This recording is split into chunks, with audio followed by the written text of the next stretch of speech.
this society. What does Islam teach us about? It puts people into difficult situations at times. So what does Islam teach us about these situations, tough situations in life? Okay. That's actually very powerful. When we declare Allah not just our creator, we declare Him our master. The Arabic word is Rabb. The word Rabb in Arabic has many connotations, and I'd like to give you a list of them. The first connotation is master. We already talked about that. Right. Then there is the one who has complete authority over you. The authority. As-Sayyid, they say in Arabic. Then He's the one who has complete ownership over you as well. And this is important just in brief, because it's possible for you to own something but not have complete authority over it. That's like your car.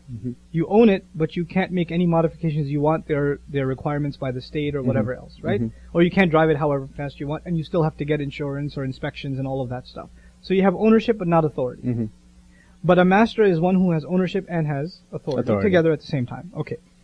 Additionally, it's wal mun'im, the grantor of gifts. Now this is important. A master, when he gives something to his slave, it's not considered compensation. An employer when he gives to the employee, it's my paycheck. Right. I deserve it, and if I don't get it, I have a right to complain. But when the master gives to the slave, then that is considered actually a gift. A gift. So my creed as a Muslim is that whatever I have in this life is a gift. And whatever I don't have, or whatever is taken away from me, wasn't mine to begin with. Now the thing between a gift and compensation, or paycheck, is a gift is something you don't deserve. So if you don't get it, you can't complain, because it wasn't something you were worthy of to begin with. It's given in addition to what you are owed. If it's owed to you, it's not a gift. It's compensation. It's a compensation. Right? So we believe everything we have in this world is compensation. So my master decided to give me 2 functioning hands. These are 2 gifts of his. Okay. If I only had one, you can't complain. I can't, because it wasn't mine to begin with. And actually, we take this to the nth degree. The Muslim takes this to the nth degree. When somebody dies, you know what we say to each other? We say, Inna lillahi wa inna ilayhi raji'un. It is no doubt we belong to Allah, and to Him we have to be returned. What am I going to speak about my hand for, or my clothes, or my health, or my children, my family, my car, my house, my job, when I myself am the property of Allah? I myself belong to Him. So whatever is taken away from me wasn't mine to begin with. And my teacher, the psychology of this is very powerful.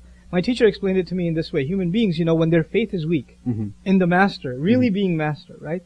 What happens, it's kind of like the parent and the child, right? The parent says to the child, the parent's about to eat some ice cream. And the child says, Dad, can I have some? Little kid, can I have some? And Dad says, no, you can't have any. Can I have some? Okay, you can only have 2 bites. Hold on to this for a second. Just have 2 bites and give it back to me. The child takes it, takes 2 bites, 2 licks. The parent says, can I have it back? What does the child say? No. Mine. This is mine. You forget.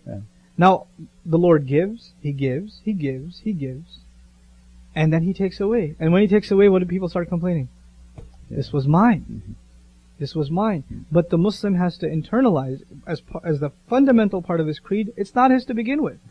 So whenever problems happen, and if you keep that at the forefront of your mind, the Quran says, لِكَيْ لَا تَأْسَوْا عَلَى مَا فَاتَكُمْ وَلَا تَفْرَحُوا بِمَا آتَاكُمْ. So you may not grieve over things you lose, and you may not become overjoyed over things you gain, because you know all of these are a gift, and all of these gifts are temporary, because you yourself are temporary. You belong to Allah as well.